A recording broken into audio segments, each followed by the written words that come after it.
Good evening, everyone. Welcome back to the Sacramento Poetry Center. This isn't our usual socially distant verse. We're welcoming some guests tonight. On Friday, we're bringing you Monday. That's right, it's Monday on Friday, Monday tonight. It's the from Friday Night Live, Monday Journal. Vlad left. Well, we're here with an interesting journal. I'm really excited. It's been around for a long time, and there's been quite a list of illustrious poets that have been published in it and that are published in it currently. So we're here to hear from some of the poets from this most recent issue. Vlad, why don't you tell us more about Monday? Sure. Okay. Can you hear me okay? All right. Dear contributors, readers, friends, if you're here today, then you're not the usual inhabitant of this country who prefers to spend their free time watching streaming shows, sports games, or news channels. You're special. You're a bohemian who like poetry and underground journals. We're climbing out of the pandemic. Our minds and souls were burdened by the onslaught of outside forces of nature and politics. And so this publication became a place of refuge and creative outlet. Together with my co-editors, Nicole, Kenne, MacKillop, and David Kelly, I salute you. And we welcome you to a reading of a 2021 issue of Monday Journal of Poetry, Prose, and Art. This year we turned 21, but we stay close to the roots of underground poetry scene that gave birth to Monday at the back of Covered Wagon Saloon, Monday night poetry reading in the Soma district of San Francisco, in the waning days of last century. So we're barely a teenager transitioning into a stage of young adult and would like to keep this publication going into the future. I would like to acknowledge the creative folk that we've lost during these trying times. This issue is in the memory of Bambi Lake, Kurt Hellman, and Gillian and Kaylee. Now, before going any further, I invite you to do a little exercise, totally voluntary. I hope you will understand better what we are all about after doing this exercise. Now, everybody, close your eyes gently. Well, just listen to my instruction first, gently. Then cover your ears with your palms to block outside noise and look inside yourself. Take a deep breath in through your mouth, out through your nose. In through your mouth, through your nose, out through your mouth. Then imagine what life was back in 1999 in San Francisco and larger world in general. You're going back now into the time before cell phones, before 9/11. Now do it for 1 minute. Let your imagination do the work. I'm gonna silence myself for 1 minute.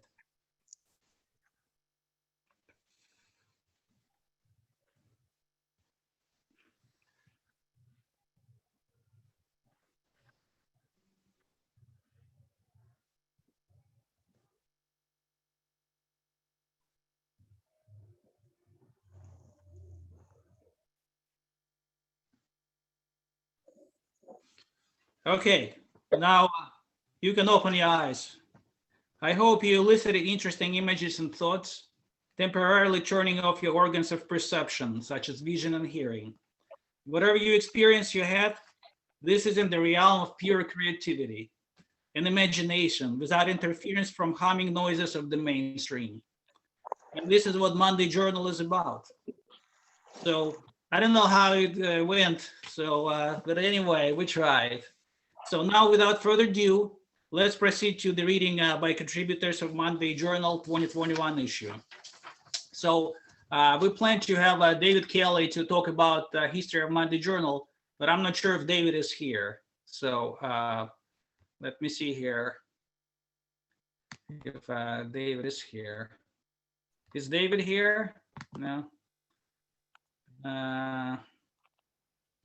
Okay, well, since David is not here, let me first introduce to our first reader, Kimi Sugioka. Let me read the short bio.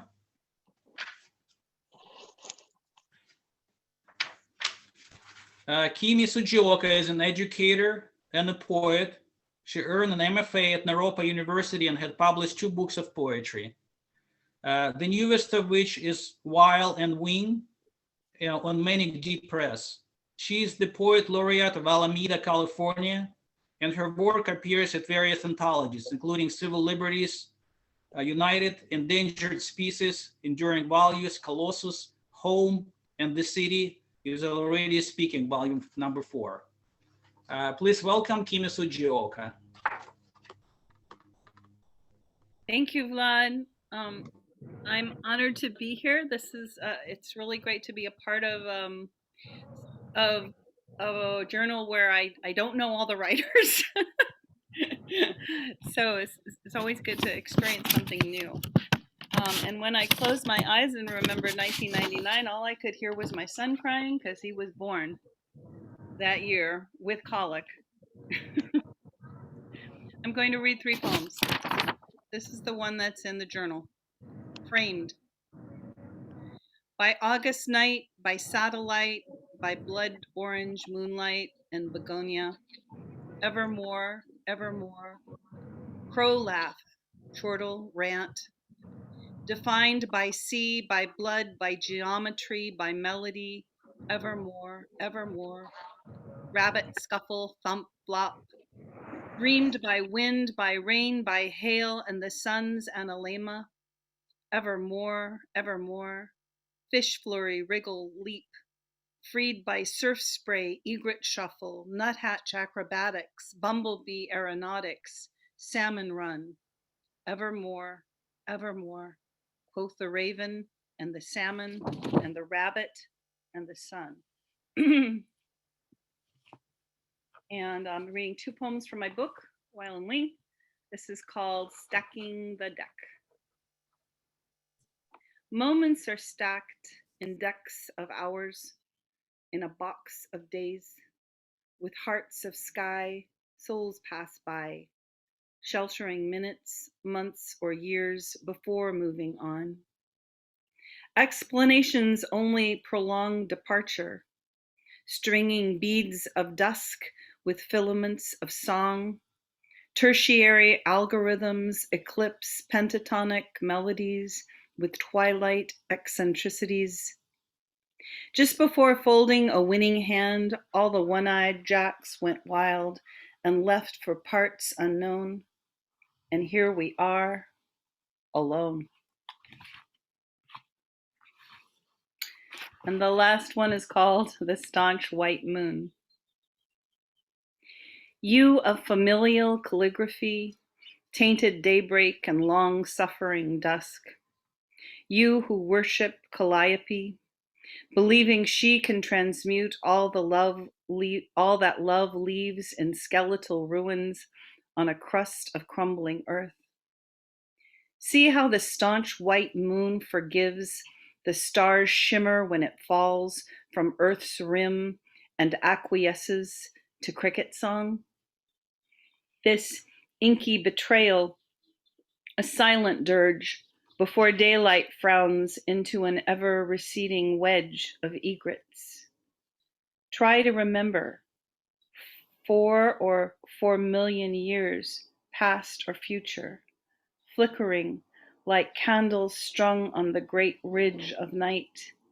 And despite her departure, a thimble of moonlight brazenly shines within the wizened blue-rimmed eye of a buttery caged cockatoo, speaking purple-tongued dulcet hellos in a veiled plea for freedom.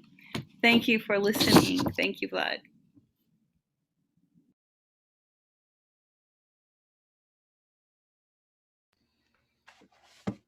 Okay. So our next reader on the list is a contributor from the East Coast, Jeanine Campbell. Let me read her short biography. Jeanine has a BA in English Literature from Rutgers Camden University, a CELTA certificate from Cambridge English, and a certified yoga instructor. She has worked at the university in English instructor and private tutor for high school students, and working professionals in Turkey, an English teacher for middle schools and kindergarten in South Korea, and has been English as second language teacher in her hometown of Philadelphia for the last 3 years. In her free time, Jeanine enjoys yin yoga and qigong, studying poetry, exploring urban nature, and shopping for children's books. Um, I know Jeanine from a long time ago, and we used to be co-editors of wonderful underground poetry magazine, Siren Silence. So please welcome Jeanine Campbell. Thank you, Vlad, and thank you everyone for your kind introduction. And yeah, I mean, this is great, actually. I think I really and thinking about like the 90s and the poetry when I met Vlad, I mean, and Nicole, we were talking a lot about poetry. And, for me, this was a really kind of exciting time, and really interesting time, but a very different time than now. So your opening exercise was really kind of beautiful in a way, as a sort of a meditation, and I'm very happy to be here reading. I wish my bio was more exciting. I mean, that if I had thought about it, but I really just appreciate just the opportunity just to have a reason to share poetry, to and to read. So without too much more, I'm gonna just get started with reading, okay? So my poem is called Cheating Again, and I actually wrote this poem about 6, 7 years ago. And it was interesting because I was in Turkey, and I was staying at a place in Ayvalık, which is actually right across the sea from Greece, and actually right across from, I could see the Isle of Lesbos, which is a very mythological island. And I was kind of at a crossroads at my life, and I just anyway, yeah, that's kind of what this is. But it's nice to actually have a chance to put it into voice, because I really think, that's when poetry really comes alive, when it's read. So here I go. Cheating again. On an ancient beach soaked in orange, I am on the balcony of the home of Zeus. Toes curling on the horizon, beached below the hills of car dealerships and satellite towers that grace your body now. Once you were Cybele, and then you were the playground where constellations lived, playing their family games when night fell on the blue and green, rolling apples and spilling wine. Extraordinary it is, but so ordinary it feels to be here. Inhaling how easy it is, how I could be anywhere, and how nothing's far away anymore. Tracing my name on distant shores with my index finger, breaking promises and backing down, conquered infidel, stuck on the shore evading history, afraid of living like I was before. In a different time, maybe. My pen is lost and my battery is dead. It's the same bad dream where I never had the horse I need. Digging in the sand with wrinkled hands, I reach through the cool shift for something solid, something dead, a plume of horsehair dipped in ink, a rock to throw at the sunset, spilling at the sea, that puddling expanse below, that feels too honest for me to understand. Do the gods forgive cosmic accidents? I never meant for this to happen.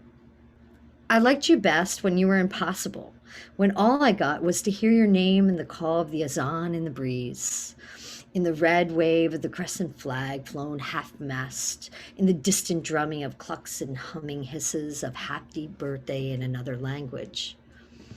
I mean, love letters were never meant to be spoken, like how I write the most when I have something to hide, when there's a thrill of secrets in my veins, when I'm not happy, when I have something to say and there is no one around, when it's illegal, when I must be careful, when I must speak in code. I walk to the water now, knowing how I will stop and stand in the middle of that beguiling calm, where the cold chill of the waves smack against the middle of my back, hit the place where it hurts the most, alone and alive and unwilling to move, remembering how I chose this again, not to be submerged and stand my ground, stay steeped in my fate and watching the fantasies whirl around. So come to me with your long sphere, swearing and dying friendship and oaths of home. Tell me that there is a place for me in the farthest corner of forgotten kismet, away from the hectoring swears of lost beauty contests, of bloodied queens, and an old man's poems. I won't believe a word you say, but I want to hear it anyway. All right. Thank you. Right. That was great. Thank you, Jeanine. All right. So let's see. The next reader on the list, we have Kenne MacKillop, but I don't know if Kenne is here. Is Kenne here? No. Okay. Well, but we have Ed Bowers. All right. Very good. So if Kenne is not here, the next reader on the list, we have Cleveland Wall. So let me read a short bio for Cleveland. Cleveland Wall is a poet, voice actor, male artist in Bethlehem, Pennsylvania, land of crows, church bells, and freight trains. She performs with musical combo The Starry Eyes and poetry improv group No River Twice. Her book, Let X Equal X, is available from Kelsey Books. More info at clevelandwall.com. And I also would like to say that Cleveland Wall, I've known her since a while ago. She was a very active contributor to reading at the Covered Wagon Saloon in San Francisco. And she is from San Francisco and was quite active on poetry scene. Please welcome Cleveland Wall. Thanks, Vlad. Thanks for that introduction. This is cool to be here at the launch. This got ready like so much faster than the first edition. It's like really accelerating. So I'm just going to read the poems of mine that are in the in this current issue, because what the hey, we're launching it. So here we go. This first one is based on a true story. This happened at some little town in England. Children's Hour. At 2 a.m., the nursery rhyme warbles through the town. It's raining, it's pouring, sings the wan child. Where are his parents? And who, for the love of God, has given him a microphone? It is the spider in the industrial park, spinning industriously before the camera that triggers the speakers to rhyme in reedy, ethereal tones and so fend off intruders. Obnoxious like a car alarm, private property over public peace. O citizens, be alarmed. There is an intruder in your town, neither spider nor nursery rhyme, come to steal the sleep from your eyes.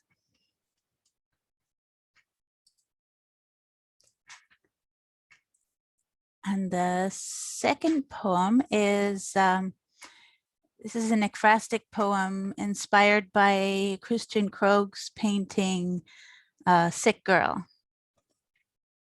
And the poem is Invalid Chair. I keep quiet, gravid with a bundle of light, light as the child's breath, one inhalation following upon the other. Such folds of superabundant white cotton as if the spotlessness could osmose. But it just sits dumbly over her shoulders, her chest. I'm a polished frame, red bands on her blanket, like pallid bloodlines strap her in. Her pale rose drops heavy petals, leaves. I'm surgically masked, both to shield her from my dark woven fabric and to preserve my stolid composure. I lend what comfort I can. Hope is not for me to give. And lastly, this is a poem about Midge, the Midge doll that was like Barbie's companion. Some of you will be familiar with this doll. Alrighty, Midge. Because what's the fun of being Barbie without the plain friend? You can take her shopping, make her look pretty, but not as pretty as you, never as pretty as you. And that's the beauty of it.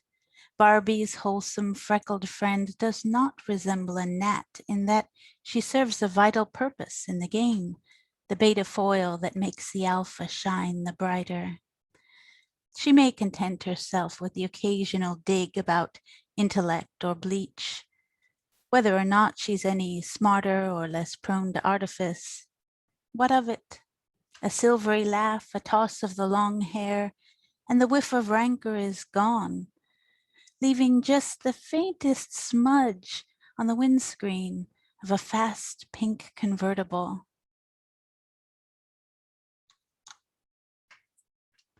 Thank you so much, Cleveland. That was wonderful. So let's see here. We are moving along the list. The next poet, and I see he's here, Ed Bowers. Let me read a short introduction.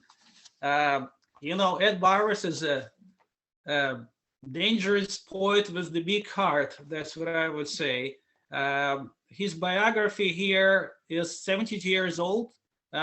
His biography has suffered since birth, as other biographies have. He expresses condolences to you all. Om Mani Padme Hum. He won't say it has been fun, but it's been interesting. He loves you, and he intends to die sinning. So without further ado, my favorite San Francisco poet, Ed Bowers. Ed, can you unmute yourself? Ed, press unmute. If you can unmute yourself, there is a button to unmute. Okay. Okay, great. Thank you. You can hear me. Good. All right, great. By the way, I just read your poems in this book. They're great. Those are great poems. They're the best poems I've read in years. they were great. You're a great poet, man. You really are. Anyway, I'll read two poems. One of them is too long. I'm not only going to read two. This is called San Francisco. This was written recently. And I'll read the other one that was written a long time ago. San Francisco is old. It died in 1980 when Ronald Reagan got elected president of Coketown. I left 5 years later, returned broken, demented, a good American, going along for the ride. All people ever wanted me for was what they wanted me for. I failed at giving them that, whatever it was. Now I sit in a room demolished by Marcel Duchamp and Dada, waiting for the next axe to fall. I could care less about dying from a virus.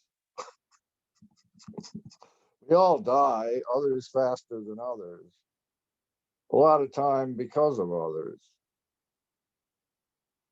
Let us separate for a while and admit how much it all really hurts. This I wrote a while ago, before San Francisco got so scared and wanted everybody to be safe, and before people started killing each other all over the place. Diamond Day's daughter. I'm in a coffee house full of youth who have about as much interest in me as I did in them when I was young. Outside the cafe where I sit, inside the cool San Francisco breeze, as though I am April in Paris, an Afro-American addict reduced by poverty and image to infancy beyond age, is pleading for me to give him God, and he's escorted out of sight by an Afro-American man who wears a uniform because he works for the joint. A bicycle falling over is picked up and gently placed into position by a responsible hand. My feet hurt, and I'm too depressed to help anyone. Bambi Lake. Oh, I'd like to dedicate this poem to Bambi Lake, who recently passed on to the other side. Bambi Lake, poet transvestite, schizo speed freak, multiple personality, continually shows her belly button for reasons I cannot comprehend. Has she become a Buddha? She asks for a cigarette and doesn't pay me. Vlad, Russian poet, talks of dogs and movies and trailer trash heaven, where the homeless could shack in mobile homes abandoned by Joey Buttafuoco, whose Reno whorehouses defaulted to the IRS, and gossips of big-titted women who suckle 10-year-old children on the right breast, while their husbands are pacified by sucking the left. It makes their husbands less violent, he says. Vlad is obsessed with sex and weirdness and social change. He wants to make this pile of horse manure perfect, or at least comfortable for himself, which is a schizophrenic ideal and perfectly normal. Vlad asks for a cigarette and doesn't pay me. Behind this mist of conviviality, I view an Afro-American woman in an overcoat sitting at her table crying. She is the center of attention and isolation. But I see in her eyes that she is captured inside her mandala, like an abandoned child. There is no escape for her. She is her own life. Then she rises like a tree and comes to me, requesting a cigarette. She gives me a quarter for it. I can't believe somebody exists who values what I have. Is she crazy? You figure it out. Then Diamond Dave, poet, saint, conduit for compassionate causes and underground genius, points to the woman who paid me for the cigarette and says, "That's my daughter. She's schizophrenic." Then he asks for a cigarette, but he doesn't pay me. Let me get this straight.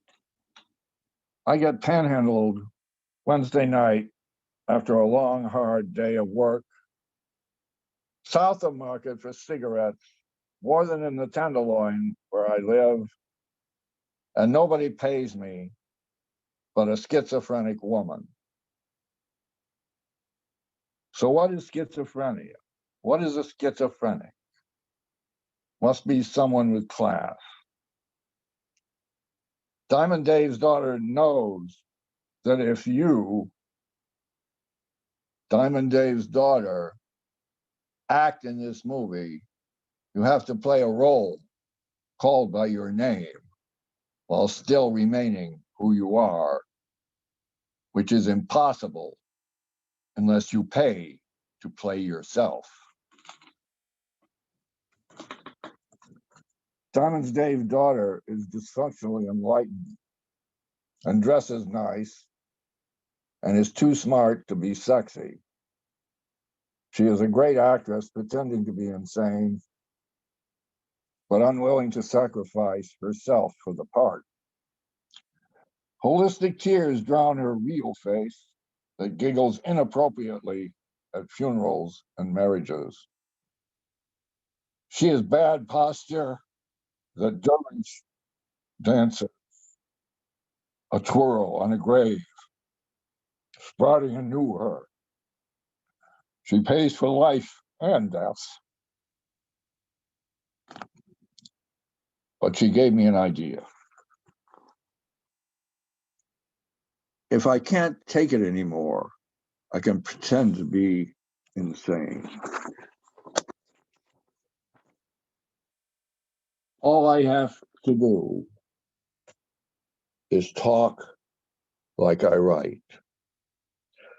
Then I will ask for cigarettes while handing out quarters, coined inside factories by normals who wish they were dead.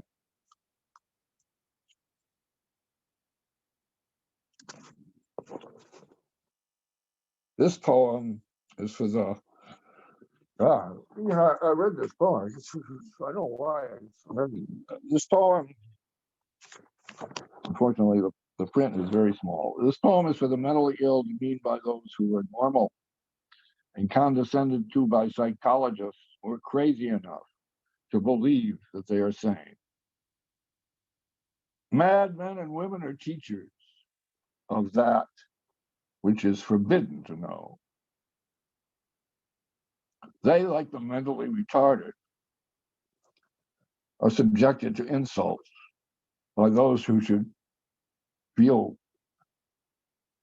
humble in the presence of those who can teach them about the abuse of power.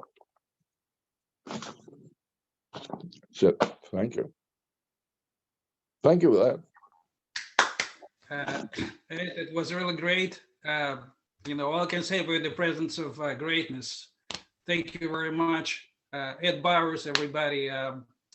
If you ever, have time to look into Ed Bowers' work, I advise you to do so. He is one of the best underground writers in San Francisco. So our next. Thank you. And also, I don't know if we can show the slide with Ed Bauer's artwork. He is also a painter, and he's a painter on the cover of this issue. And there are several others you can view. Just love his work. Okay, thank you, Vlad. You're doing a great job, and you're a great poet. This book is a work of art. And it's a really a beautiful, beautiful thing. The people who are real heroes, people like you who put this stuff together and are conduits for artists who don't do that much work, but you do a lot of work. There's a lot of work in this book, so you should be really proud of it. Well, thank you, Ed. So next reader here, and I hope she's here. Her name is Val Ibarra. Is Val here? No? Yes, I am. Oh, okay. Excellent. Val, let me introduce you. Valerie Ann Francesca Ibarra, also known as Global Val, is a poet, radio host, and world traveler, born and raised in San Francisco. She co-produces and MCs events such as Poems Under the Dome at City Hall and at the Earth Day San Francisco Festival. In 2020, she was honored to serve on the San Francisco Poet Laureate Selection Committee. She writes at night, gardens in the fog, and promotes world peace. Please welcome Val Ibarra. Thank you so much. I can be heard okay? Volume's good? All right, thank you. Thank you. That was a very special reading by Ed Bowers. I'm a longtime radio co-host of Diamond Dave, and I know his daughter Sapphire well. And this is the real heart connections of the streets of San Francisco that I think we sometimes miss, and a lot of people don't know about, and so they overlook it completely. But the reflection at the beginning about 1999 a very different time indeed. And the poem that's in my poem that's in the journal here is something that I wrote probably about 10 years ago, actually. And it surfaced, and I don't know why I felt like maybe this was for the Monday Journal, but this is also from a different time. It's called Jalapeno. If you've never been poor, you haven't worried about not being able to pay rent or having to move in with a boyfriend or have someone say you look great because you've lost weight. And you have to say, thanks, I'm on the poverty diet. Or you're at the store buying things to make your weekly soup and you really want that jalapeno. It's something so small, but when you have so little, everything feels so big. So you drop it in your cart. And the whole time you wonder if you're really gonna put it on the checkout belt. Or if you've ever felt the inertia of a job search, when entry-level surf wages want your experience to extend years and pages, when an economic downturn has burned a hole in everyone's pocket and America's promise is locked away in a hide key and you don't have the combination. And if I may, I'd like to read one more poem, one of the ones I submitted. This is something I wrote this past year in June of 2020. So if you want to think back to what was happening last summer, maybe you do, maybe you don't. But this one I call Sustained Upheaval. This country is sick. Sick of racism, of sexism, of poverty, remaining in a state of sustained upheaval. Coughing up all the evils of complacency, of supremacy, of brutality. Fits of uncontrollable distress, cannot sit, cannot rest, feeling urged to emerge, to elevate, to expectorate, that is, to let it all out. Flush tissues and tears as we look squarely into the rearview mirror and dead on, praying that it's almost done, holding each other's hair. I've got your back, go on, cry, spit, and yak until all the vile bile is out. Thank you for having me. Thank you for including me in this journal. I'm happy to be in this time and space with you all in these very strange times. Thank you, Val. This was very special. Thank you. And I also want to mention, she already mentioned too, she is a longtime co-host of Diamond Dave. So those who don't know Diamond Dave, I mean, he is a San Francisco fixture. There's even Diamond Dave's Day in San Francisco. If you want to know more about him, you should read Bob Dylan's biography, where he mentioned that Diamond Dave was the first one who introduced him to marijuana. So that's a known fact. Okay, so our next reader here is Len Germinara. Len Germinara also helped to organize this reading through Sacramento Poetry Center. Let me read his biography. Len Germinara is the author of 7th collection of poetry. His work has appeared in numerous magazines and anthologies. He was the 2003 winner of Cambridge Poetry Award for Best Narrative Poem. His collection of poems, Backstory, is available from Amazon Books. Actually, a great book. I have it. Founding member of Spoken Word Nantucket and the Moors Poetry Collective. Len ran the spoken poetry venue at Nantucket for 12 years and one in Southern Massachusetts for 4 years. In addition, he has provided literacy workshops on poetry and book binding for a host of schools in Massachusetts and Colorado for over 15 years. Recently moved to California, Len is board secretary of Sacramento Poetry Center. Len's webpage, www.lengerminara.com.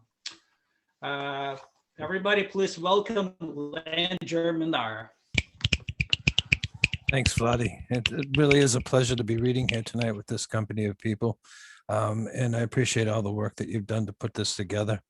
And I'll just get right into it with a poem that appeared of mine in the journal, In the Distance. I'll read two short ones after that. In the distance, with the approaching thunder and such, portend the upturned collar, dig my hands down pocket. Turn my shoes towards home, follow the dog, he knows where to go. Get to the rise, shimmer in the treetop, icicles shiver, catch my breath almost. Wake in Dave's basement, partying with the dead boys. Good to be home, passing the bong of summer, where the dead boys flew in full flower gone, tied off and wrapped up, remnants scrapbooked, so we'll remember until we forget. That I would think of you now sits me down dumbstruck. No door remains unlocked forever. I wish it wasn't so. This is a remember poem that I wrote for Gregory Orr as part of a workshop that Gregory was providing on Nantucket for us a few years back. I remember for Gregory Orr. I hate waking up these days, pre-sunrise, midsummer, bolt upright, switch to the bottom of my feet. The treadmill's talking shit about me in the corner. The stationary bike is equal parts siren song, misnomer. Look forward to winter, switch on the TV, Barbie doll in a couture dress, meteorologist, reads from a TV prompter, stands in front of a green screen, defying gravity. Says we can expect some midday pop-up showers, turn off the TV before you leave, pull out your journal. Birthday, 1970. Schwinn Stingray bicycle, the one with the banana seat I didn't get. Playmate of the year, ditto. That's all of the dream I remember. And this final poem, my wife Sarah hates this poem. I don't know if she hates it, she just doesn't like it, but I'm going to read it anyway because I like it. Goldilocks Revenge. 3 beers into a solid breakfast buds. Papa Bear sits cross-legged on his kitchen floor, contemplates his next tattoo. Takes out a sketch pad and pencil, draws the hole in his soul, crosses that out. Pulls another Pilsner from the refrigerator, crack and hiss. He propels the bottle top with his thumb and middle finger, hoping to hit the dog, splayed out and obviously neutered, in the ass. As a signal to go out and whiz. The dog doesn't move. So Papa Bear goes back to the drawing board, starts rendering stations of the double cross with an homage to Escher, heaven in the cellar, hell in the rafters, Papa Bear on the kitchen floor, hanging with the only friend he has, hoping the beer holds out until the feeling passes. Thank you very much. Thank you. Thank you, Len. Excellent poetry. So it's an honor to know you, and thank you very much for your help in organizing this event. Thank you, my pleasure. All right. So our next reader is my longtime co-editor and everything else under the sky. So Nicole Zak. She is an artist and poet from New York, New Jersey. She is co-editor of Monday, and her artwork can be viewed on her website, www.nicolezak.live. Nicole is also an ASL teacher. I also would like to mention Nicole was also the editor of Siren Silence in Philadelphia back in the 90s. Then she moved to San Francisco, and she was also a big force and inspiration behind Monday Journal back when it all started in 1999. So everybody, please welcome Nicole Zak.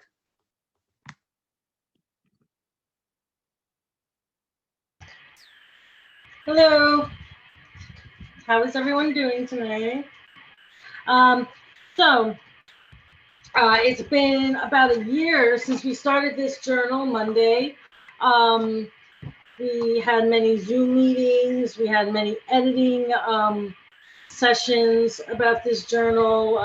We went through many poems, and this is the final piece. And we're so proud. I'm so proud that we come to a completion, a completion of this wonderful journal that I've been slaving on for the past year. So I'm primarily a painter. I have one piece in here on page 70 titled Birds, and a short little poem on page 71, which I'm going to read tonight. It is titled Lost Hope. Okay. The shame was a joke of an aesthetic kind, the jock needing to be prettier than the artist's mind. They went all out to kill the passion of hope, just to fill their pockets with too much dope. The galleries were overflowing with blood. The fake paintings were the color of mud. Philosophy was broken down by dictatorship.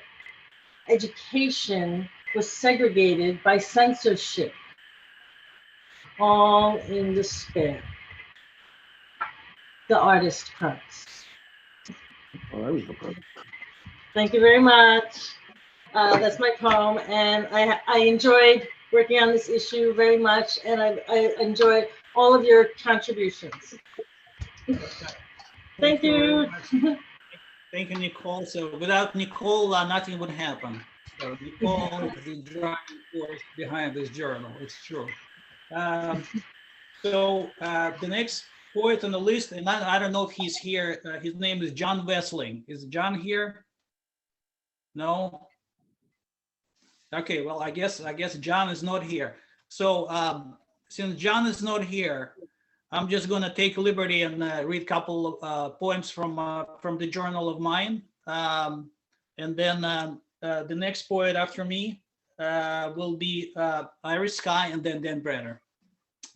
So the first poem I will read, it's titled Mr. Grinch Has Winter Blues in California and Suburbia.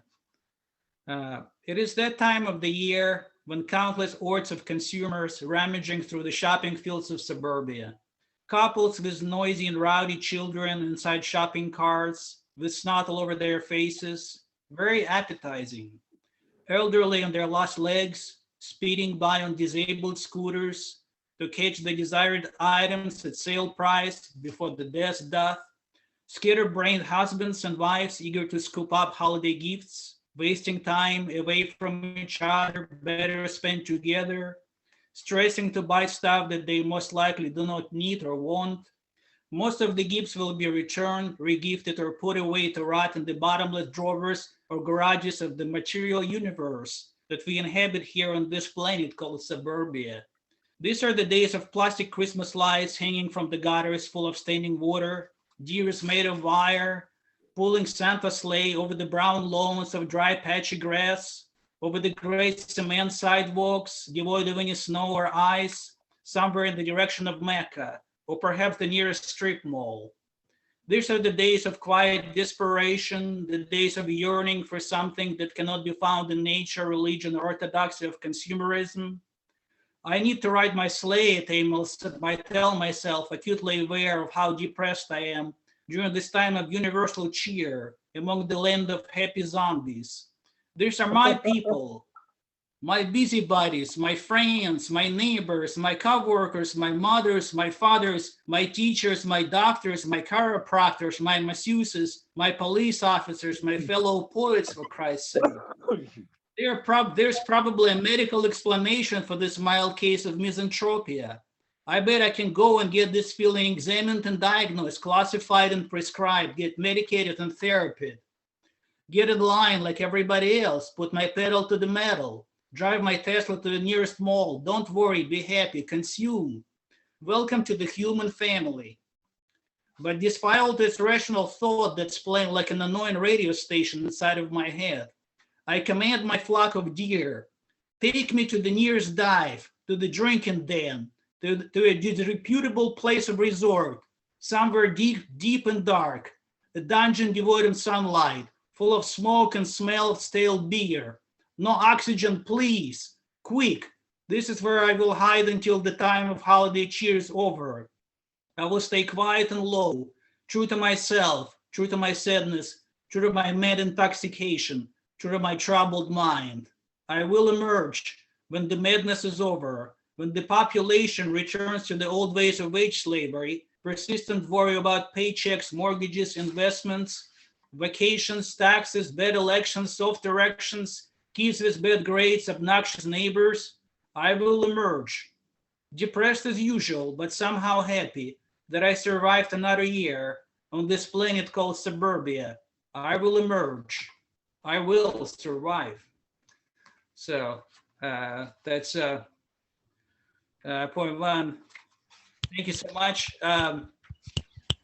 Well, you know, I'm sorry, the poems I read kind of long. Maybe I should let somebody else read, and then I'll plug in for somebody who is not here. Okay, so the next poem on the list, and let me read her biography. Her name is Iris Skies. Iris Skies, let's see here. She is a Sacramento poet who reads her work at Luna's Cafe, weekly poetry reading. And maybe Iris can also say a few words about yourself. Welcome, Iris Skies.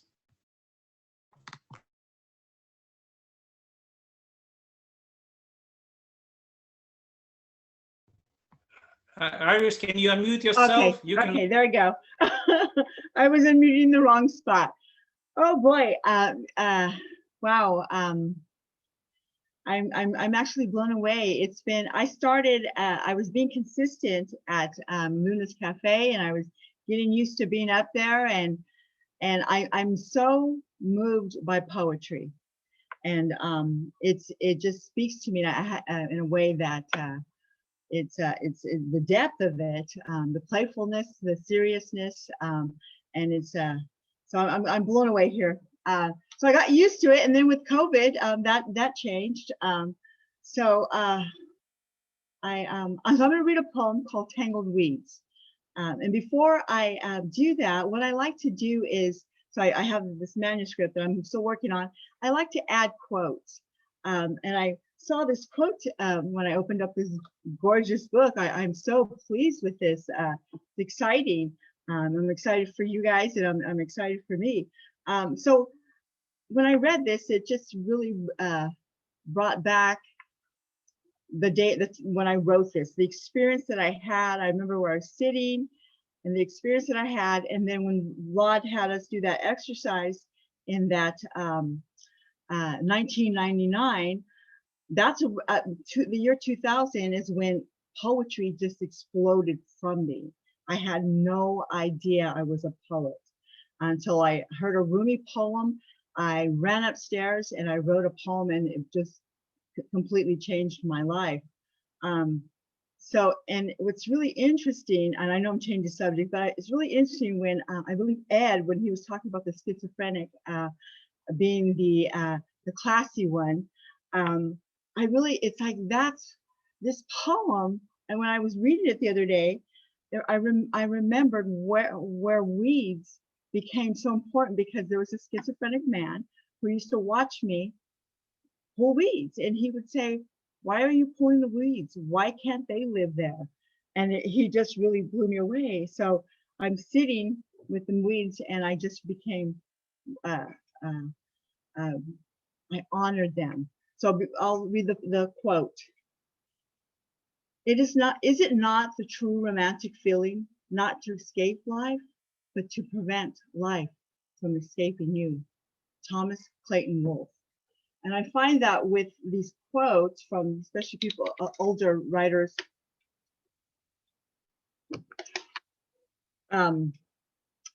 it's like, I love that it's like we become, even though he's gone and I have no idea who he was, we become colleagues, you know, and that's what I love about writing, and I love about poetry. It's like there's just this oneness about it. So here we go. Tangled weeds. Sitting among the tangled weeds, I breathe in. In the middle of this life we lead, we exchange. You feed me with your reminder, you and your mixed greens with specks of scattered colors. I bow in God's sweet embrace to celebrate our loveliness.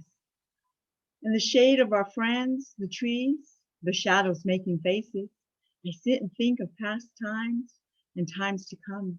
With your presence, I tune into now, the reflection of your nature, the feel of your texture between my fingers. Now, a time to gaze into eternity. Time has slowed down. My heart taps to a careless beat. From head to toe, I'm captured by the musical wind. Hearing a whispering tune seizes me, and a flash defines me. I am conquered. I am conquered by the majesty of the bluest sky. I am conquered by the deepness of the earth. And then my second one is Dazzling Dream. I opened my eyes and turned to you in gladness when I dreamt that dazzling dream, touching the untouched, tasting sweet nectar, melting upon my tongue. And the brightest white near the deep blue sea, laughter all about, overhead, a choir of musical angels. In the swift motion I take up to fly, like a bird I soar, taking in new dimensions. I settle down, come to rest, peaceful from liberation. Perched on a ridge in the company of the moon, a phoenix lands. We are side by side. We talk until dawn. This phoenix tells me her secrets to rising from her ashes. Thank you. Thank you, Risa. It was very special. Thank you so much.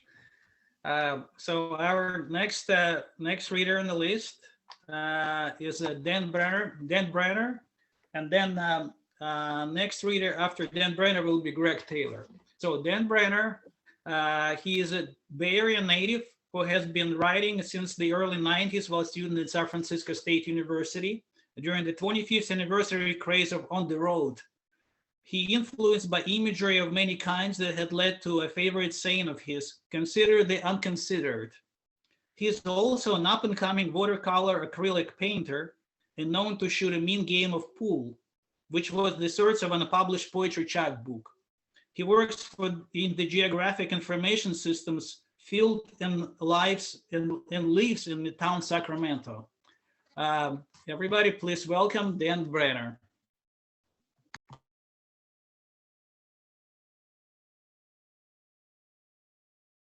Dan, unmute yourself. Click unmute. Thank you. Right.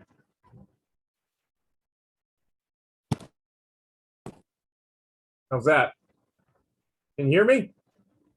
Okay. I'm gonna take my chances here. How many poems can I read? 3? Okay. All right. Well, I gotta say thank you, Ed Bowers, and thank you, Cleveland Wall. Both of you, and even you, Vlad, thank you for being the quarterback here, making this happen. This is pretty tremendous on a Friday night. And but I gotta say, I've been wanting to say something about the theme of socially distanced first, because goes right to the heart of things right now with BLM and what we went through with Trump and what we went through with COVID, with people hanging around with masks at 2 a.m. with no one around, walking right by homeless people, because it's a stamp on what we already have going on back in 1999, as much as we had .com coming online. So right now, though, I've got a couple things. One of them that comes out of living through unemployment times, being unemployed through no fault of my own. And it's kind of crazy because I wasn't thinking, I forgot that it was going to be part of what I was going to be reading tonight, but just have fun with this one. I call it Before Coffee in March of 2020. It's the convex, or is it the concave? finger doing a downward dog, giving up a half contractor's paycheck. It's the boiling strength of branches splaying like charred veins against the sky, each one mysteriously aligned with the screeching of boiling water molecules bouncing against each other, fueled by heat at whatever constant pressure against whatever bends the metal of the spout. Steam arises with this concerto of these processes, faster water molecules rubbing with X amount of vibrations and at Y amount of RPM. Save gas, save money, save brain. Boiling water steam arises just as branches do, or are they trimmed like I shave stubble weekly? Which is more chaotic? How water boils and screeches, or how steam from coffee floats against the spout of the tea kettle or the air? How are trees shaped? The way they are contoured against the sky like the blue flame of gas. There is chaos in everything. Hold the pen. Don't let it leap out. Is it the birds or the branches that trim themselves the way they do, forming the veins of a flame, or the shadows of a mental map of insight against white sky? What are the sparks that bond together at which frequency to cause the blue light of the flame? There is something zen to writing at night without a light. We become closer to native, as close as can be done or cloned. Is there strength in the concavity of the ring finger? How strange to myself do I want to be? And thank you. This one is one of the versions of something bigger. I call it Song of Sacramento because there is a lot of, I think, I mean, sure, I'm slapping a title on it calling Song of Sacramento, but there is a lot of Whitman in what we're seeing right now with the division that we have, what the theme of a mask is, what does it mean to be covered, and what does that imply, and what's gone on through the years, through history. And to be honest with you, what I see in Sacramento, if not with other big time cities like San Francisco, is that there are a lot of echoes from the past that are reverberating now. And they're being made that much louder. And I won't give away what this poem is getting at, but it'll be like a slow buzz. What is this vision I have? It's in English as a second language, calligraphically scripted upon these warehouse walls. Radio tower flashes red with the frequency of a screensaver, making me see the light, no matter how blitzed I am. While homeless guy looks at me in the eyes as I give him a laundry dryer's worth of change. And now that I'm $1 less, he says, God bless. And I say, leave God out of it. What is this vision I have? Upon and within the light rail swooping downward, I see this story inscribed in the typeface of graffiti encrypted upon the holy scroll of construction mesh, upon the fences in the backyard of power. What is this vision I have? Contouring, pronating, wallowing within the depths of a mattress, akin to being homeless like the blink of an eye. I see what thankfulness is, to know what I have had subtracted. And with this spark of insight, I will singe through and sprawl my arms through the only wall to those upon the railroad earth and bond with them.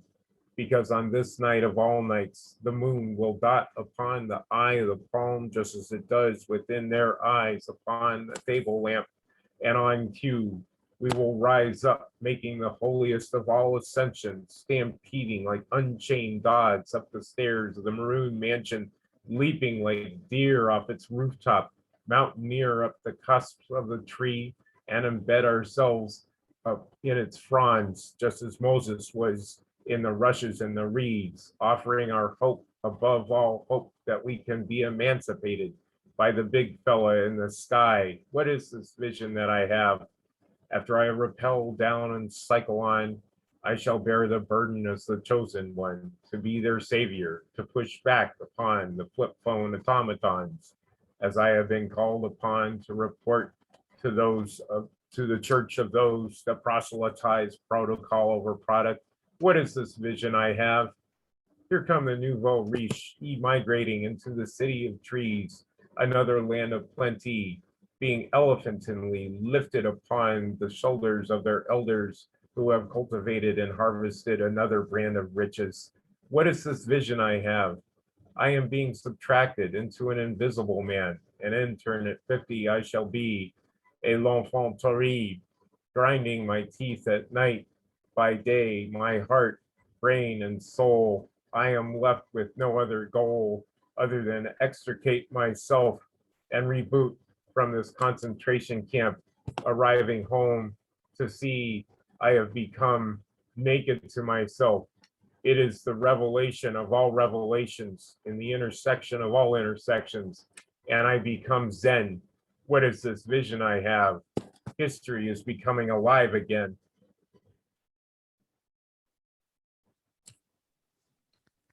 And if you can bear with me, I've got an even more updated version of that one. I know this will sound slightly repetitive, but Vlad put in the good word for me to read an updated version, so here we go.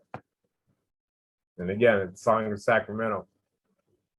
What is this vision I have? Swilling naked coffee on the light rail, swooping down over an overpass like a calligraphy pen.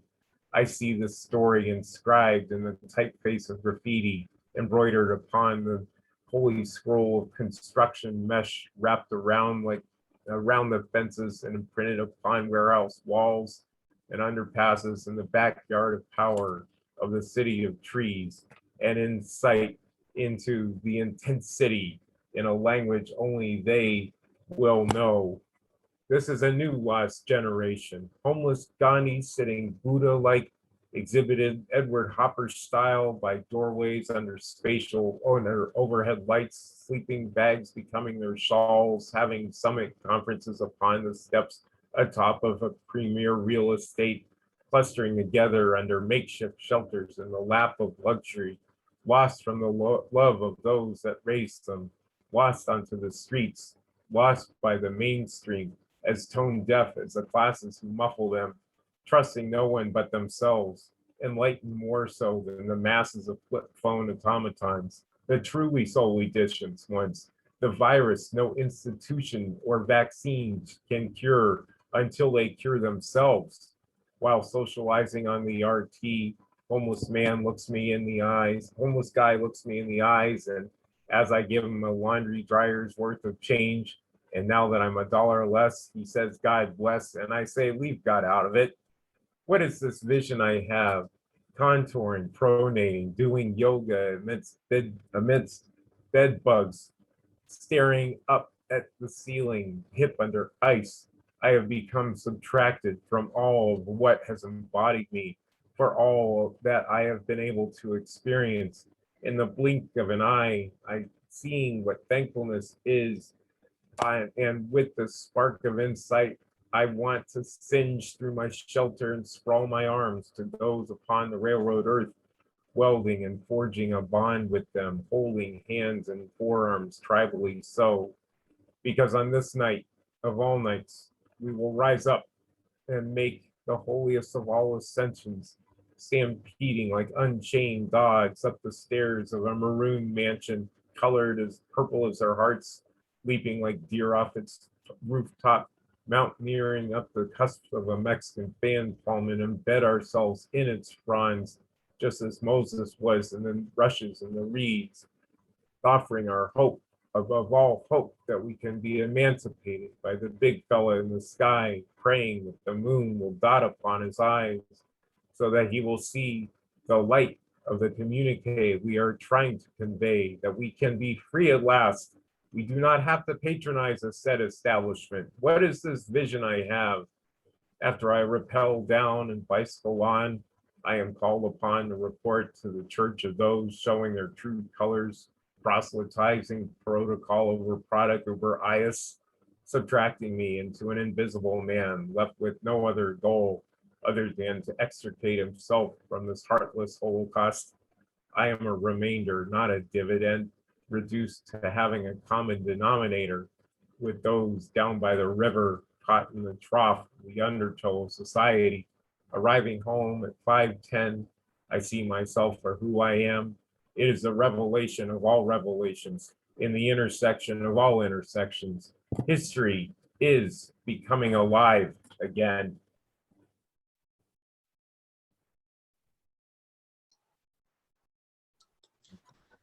Thank you, Dan. Thank you, Vlad. Great stuff.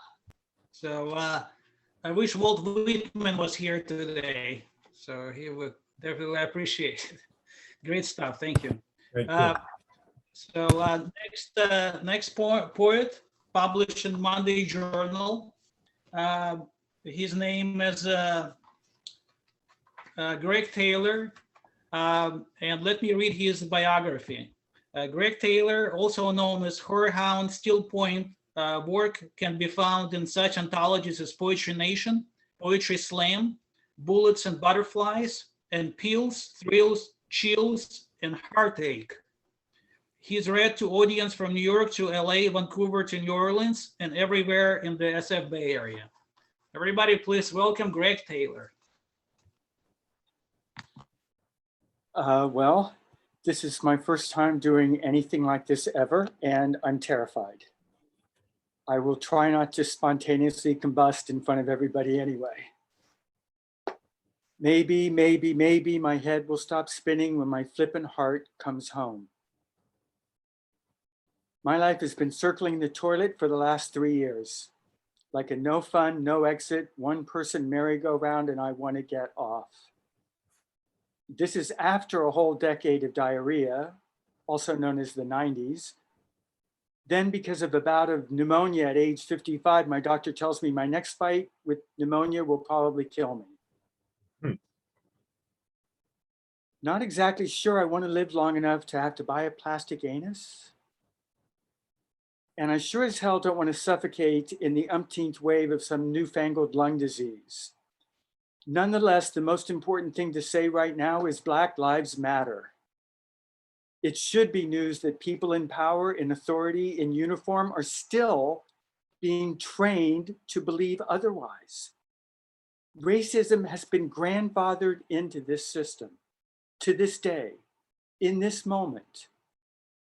Could this be that moment when time seems to stop and the crack in the system yawns so wide, the abyss says, well, you know what the abyss says.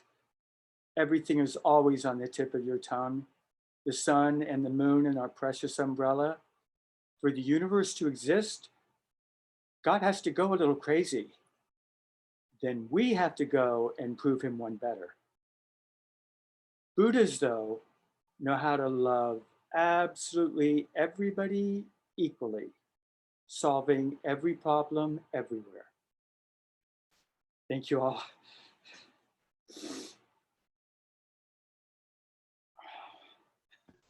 Thank you, Greg. I really appreciate your being here, and I really love your poem. So our next reader here, his name is Elder Gideon.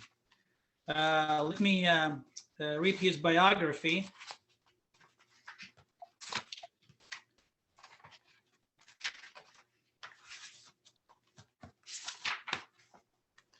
Elder Gideon holds an MFA in poetry, keeps decades-long iconography practice, teaches high school English to underrepresented students, and is in discipleship learning the oral tradition of Gnostic master Tao Malachi, with whom he co-authored Gnosis of Guadalupe, published by EPS Press in 2017.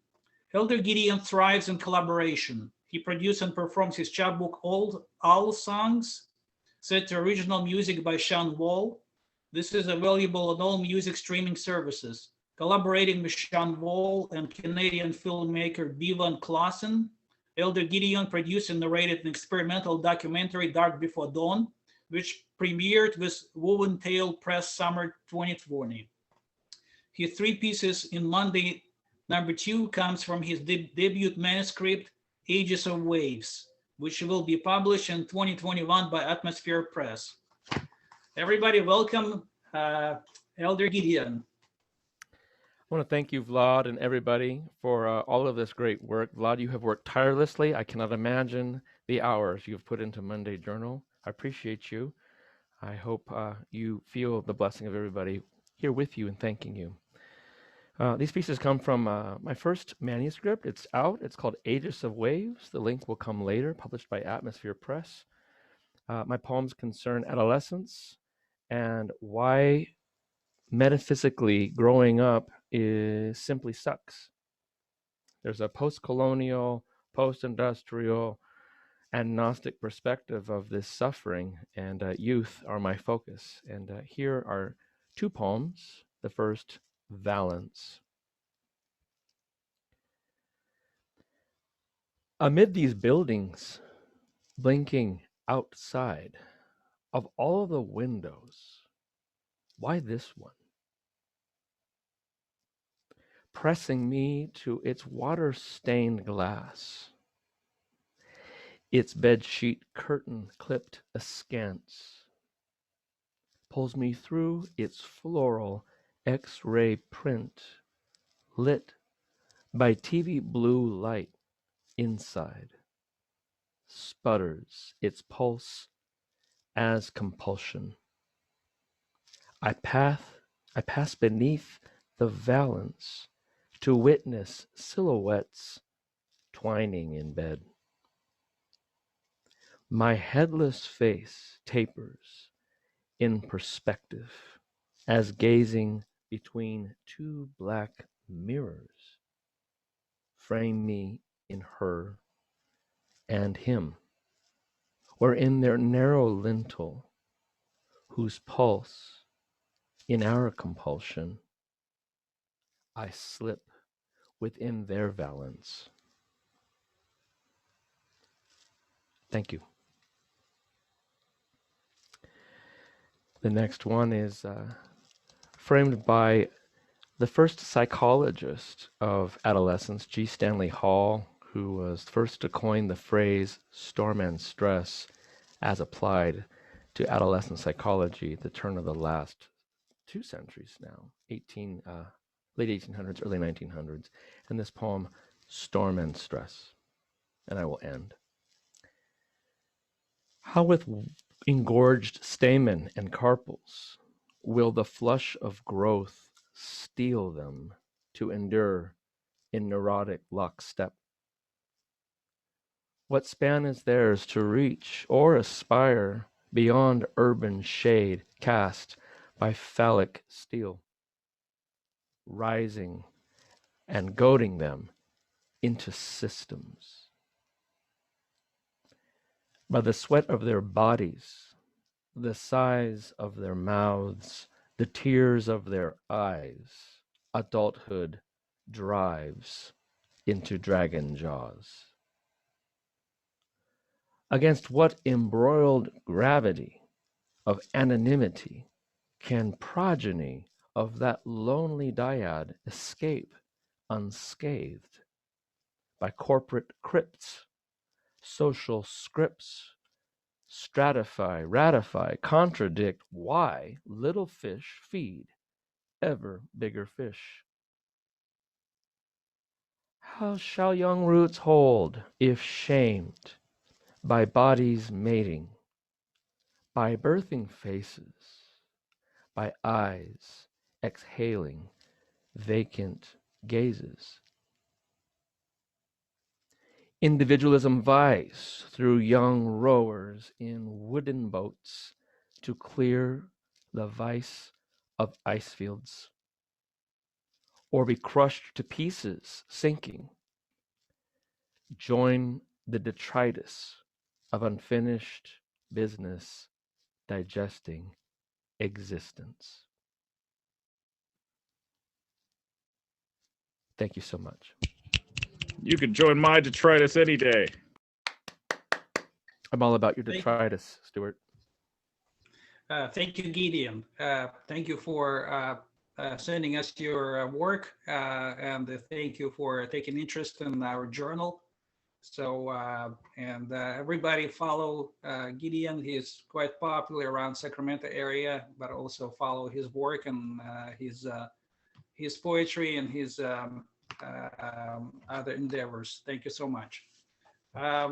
So we're moving towards the end of the list. We have a few people left. Next reader, her name is Eddy Falconer.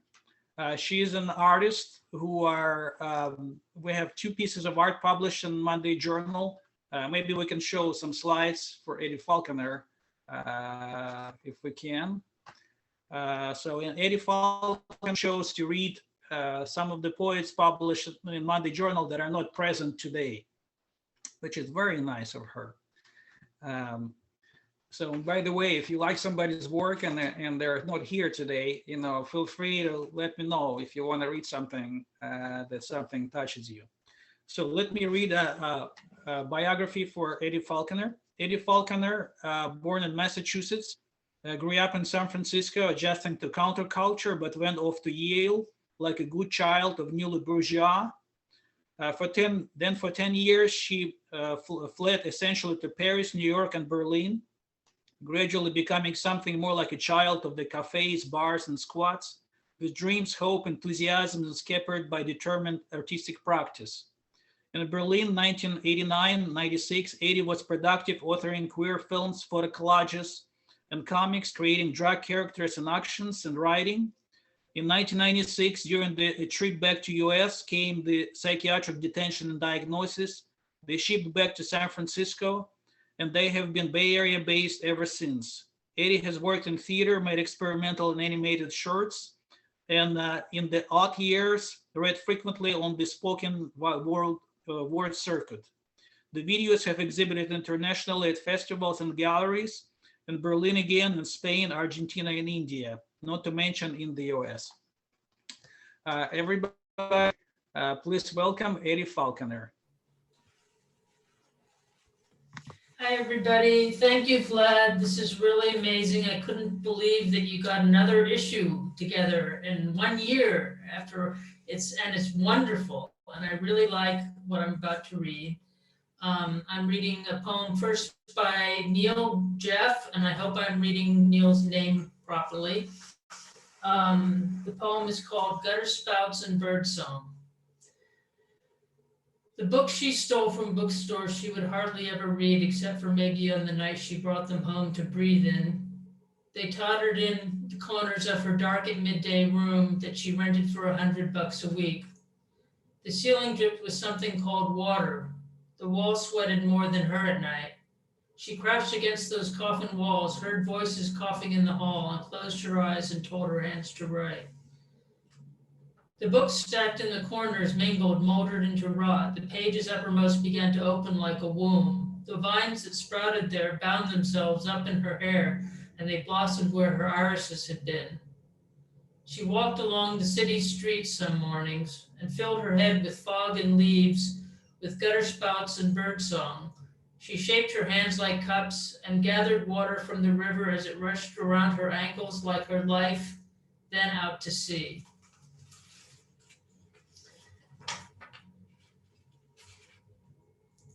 So that was Gutter Spouts and Birdsong by Neil Sheff. And this is Cinerama for the Cyclops by Amaran Tarnoff.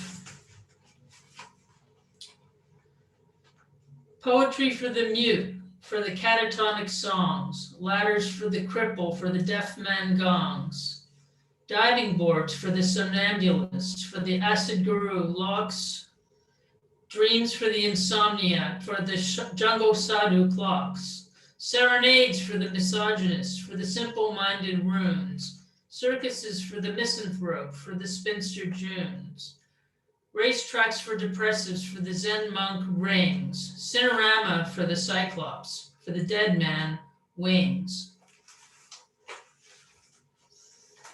Thank you. Thank you so much, Eddy. And I just, want to mention Eddy also supported Monday Journal since the get-go, and she came to our reading 1 year ago at the Beat Museum, and she was published in the first issue of Monday Journal. Thank you so much. I guess if you didn't get tired of me too much, I still have a poem or two to read, published in Monday Journal. Is that okay? All right. Okay, so this poem, some of you maybe heard this poem, but it seems like it's something I like, and it was published in Monday Journal, so I'll read it. This is titled "What I Have Got," and this is for John Lennon. If you think of John Lennon's song, Imagine All the People, and he had a couple other songs where he kind of discussed about his philosophical views of the world. So this is for John Lennon, What I Have Got. I don't believe in Jesus, but I tried. I am a baptized Jew afterwards. I went to Palestine. I was at the place where he was baptized, had his Last Supper, got crucified. Perhaps I'm too proud and ignorant, perhaps. But what I got is a false belief in me. I don't believe in Donald Trump. I tried. I volunteered, but I failed. He's no profit billionaire. He is a puppet of Wall Street. And what is left for me? I have a false belief in me. I don't believe in communism. I tried, and I was pure in my faith. But Soviet Union simply melted. My country is gone. The greatest country on earth simply melted away. Millions suffered and died, all for nothing. And what is left? A false belief in me. I don't believe in Bernie Sanders, a socialite and socialist. I volunteered, I still do. But he is a grumpy old man doing what he can. Long live socialist capitalist states of America. Fieled the burner, they say. But what have I got once he loses another election? I've got a false belief in me. I don't believe in art. Museums are full of it, yet dead children wash away on the shores of Italy, Greece, United States. I don't believe in love. People burn saints at stake for the love of humanity.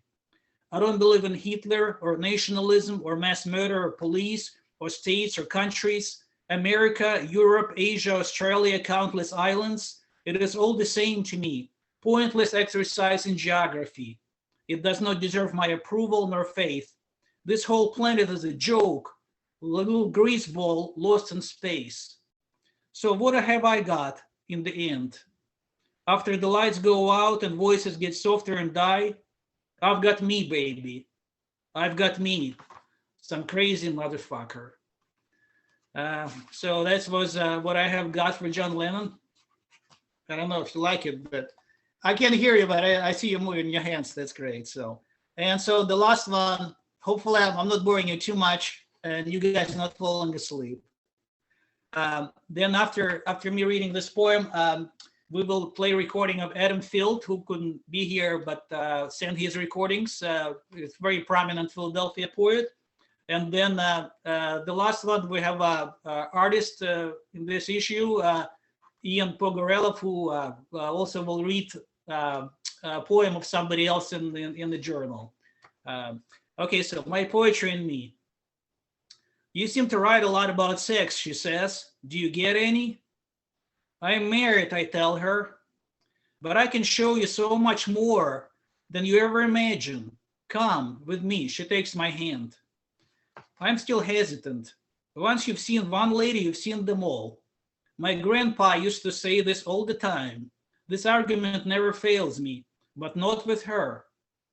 She may go away for a while, but she takes different shapes and forms. She can stay next to me and I won't even be able to recognize her. Until she winks maybe, or gives me a secret sign. One day she is masquerading as a college freshman girl, playing to me her favorite Coldplay song on my car radio.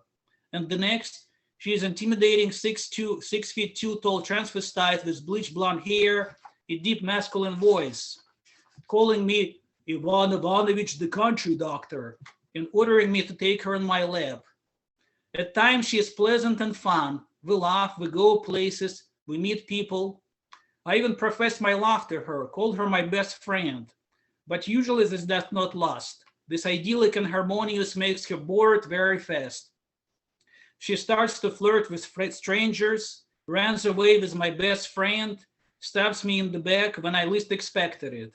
She once spread rumors about me lacing people beverages with LSD at the late night party, or beating up one of her one night stands in drunken stupor and calling police to complain about her infidelities.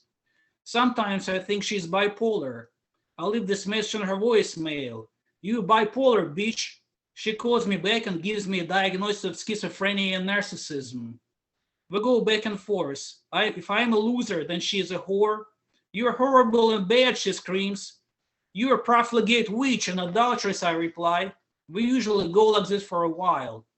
Sometimes I hang up on her, boiling with rage. Another time she does that to me. We're two sides of the same coin, it seems, a hard currency called codependency.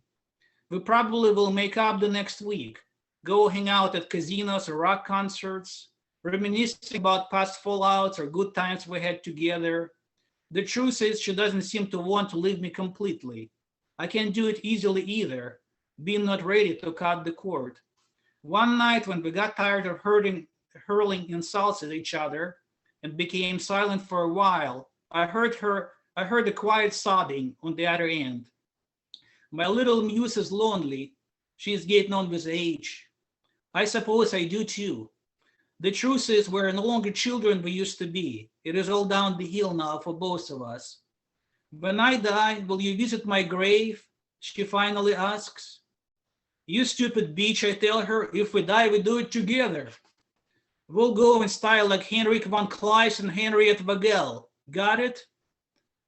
I had her sobbing stops. She probably is smiling now, envisioning the scene of both of us laying next to each other with brains blown out next to exquisite foods and pottery. A lovely picnic down by the river. I love you, whore, I tell her. She pays me back with the same coin. I love you too, mother. We stay quiet, listening to each other's breathing.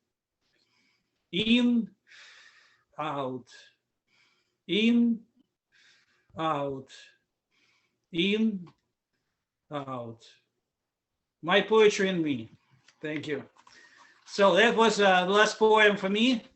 Our next reader will be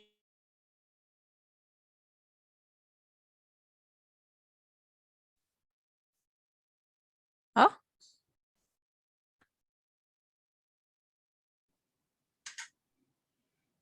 Vlad, you're muted. okay. Let me read his biography. Adam Fieled is a poet based in Philadelphia. His latest book, The Great Recession, was released as an Argotist online ebook in 2019.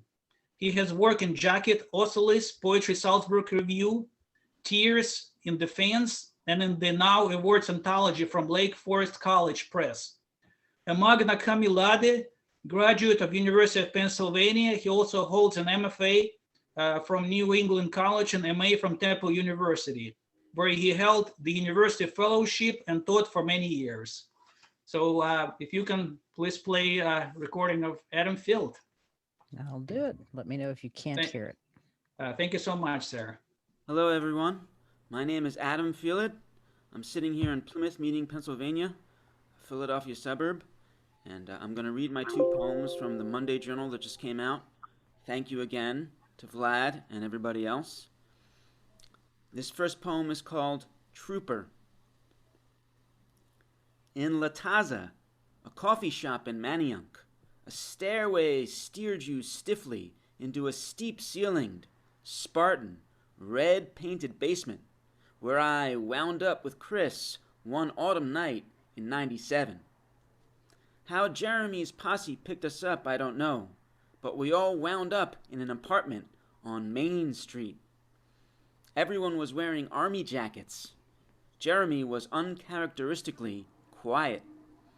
He had already lost control of his cabal and blew in the wind.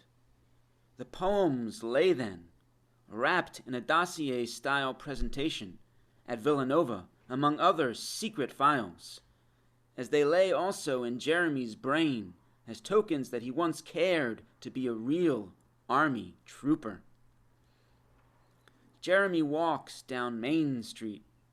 In his hands is a copy of D magazine, which he hopes to consign anywhere. Rather, he hopes to dump in the river a few blocks down. The fame he wants is fast or nothing. He always thought he would make it someday. If he doesn't, it's not his fault. Perhaps he should move to New York after all, or teach, tutor, bartend, give up the architecture routine. His brain is a jumble of low and high. It's worth something to him to be big.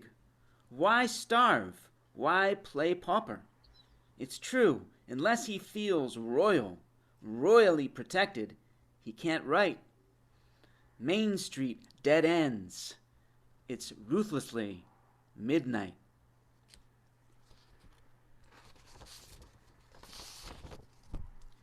And this is called Undulant. I'd made plans to meet you in Bar Noir on 18th. You were there. We drank. What happened after that, in the Logan Square flat, is that in defrocking you knocked over an antique lamp bequeathed to me by my aunt in Mayapack. Serendipity, I thought, stunned then into silence by your bedroom elan. Outside a sultry night simmered. This night of all nights, scattered green glass littered my bedroom floor, and I finally got taken, past liquor, to what eternity was only in your mouth, as though you jumped from a forest scene, ferns, redwoods, a world of pagan magic, into a scene still undulant with possibilities. Thanks again. All right, excellent. So this was Adam Fieled, a Philadelphia poet and writer. Thank you, Adam. I don't know if you're able to hear us, but thank you so much. Are you going to say how we could get a copy of the journal? Yes, absolutely. So the journal, you can read it for free. You go to the website. It's issuu.issuu.com/Monday Journal. So HTTPS //issuu.com/Monday Journal. And I can post it in the chat as well.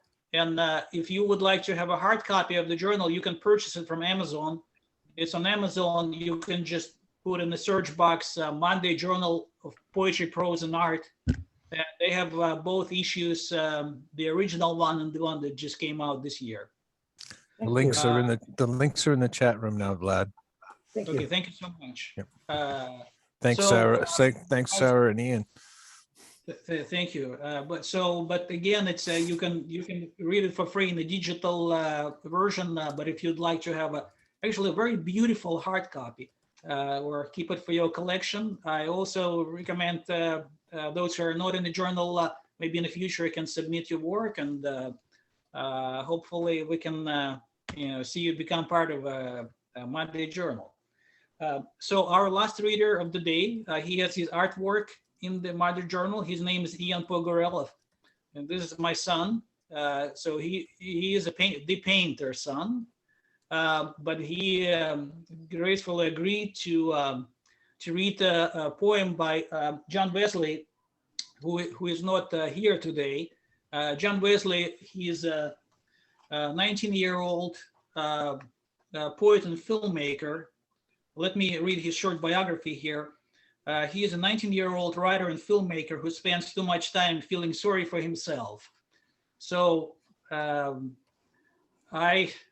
don't know him personally too much, but I did meet him at Luna's Cafe poetry reading, and he presents himself as very interesting, kind of psychedelically inclined, and dresses so much appropriately as a psychedelic poet, I would call. Very much like his poetry that we put it first. So sort of as a new generation of what we're doing. Ian, please go ahead and read those poems. Thank you so much. All right. So I'm more of an artist. I'm not the largest writer or poet, but I think poetry is, one of the greatest ways of expressing creativity, and hopefully I can make John Westling's poems, feel alive with a live reading.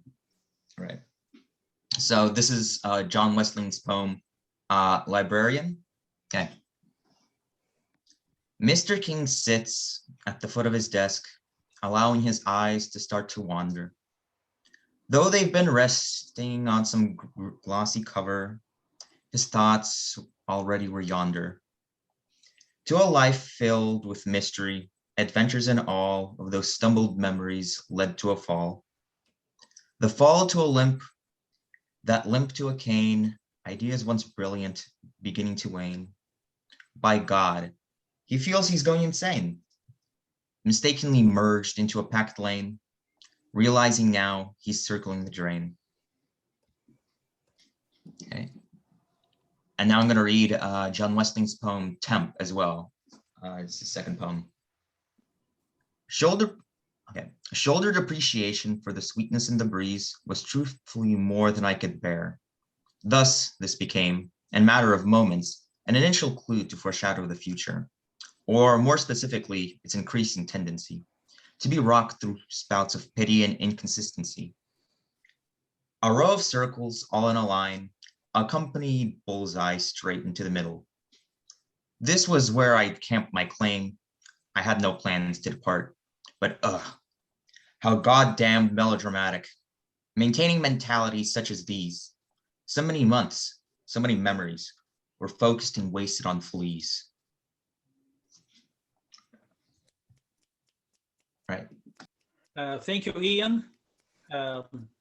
We're about to conclude our reading. Hopefully nobody fell asleep. I'm very grateful to everybody who took part. Not everybody who was in this issue is here. So we're going to have future readings. This is not the last one. So we're hoping when things open up, we're going to have an actual in-person reading. So our last reading was at the Beat Museum, and they contacted me. They wanted to have another reading this year. Unfortunately, they're not open yet. But once they open, we're going to announce, and hopefully those who can make it to San Francisco. We have other very prominent poets here in this issue, like Neil Tchaikovsky. Who knows? He might read. So, for our future plans, we want to keep it going. Me and my co-editors, two of them were not here today. So hopefully at other readings there will be Kenne, MacKillop, and David Kelly. So our next issue, we start to get submissions. So if you guys interested to be in the next issue, or know somebody who sort of like on the same wavelengths with us, we're sort of border and counterculture. We're underground. We're beatniks, bohemians, whatever you call us. So we are who we are. We're pure creative people. Recently I just actually yesterday, someone, a big name person contacted me. His name is Beef Rose. I don't know if you've ever heard of him, he's so on the ground, nobody heard of him, but he was interested in publishing some of his poetry as well.